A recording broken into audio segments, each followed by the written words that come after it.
6 tháng 10 11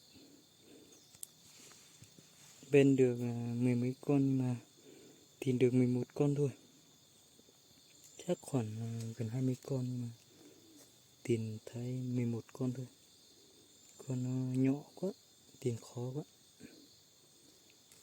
Chúng tôi gì nào mà một tuần là chia ra thì tôi cũng nành cậu tủ đi ra và giờ tôi cậu tủ nó xí cho nên là chia nó chỉ mê gió nhút cơn rồi nè.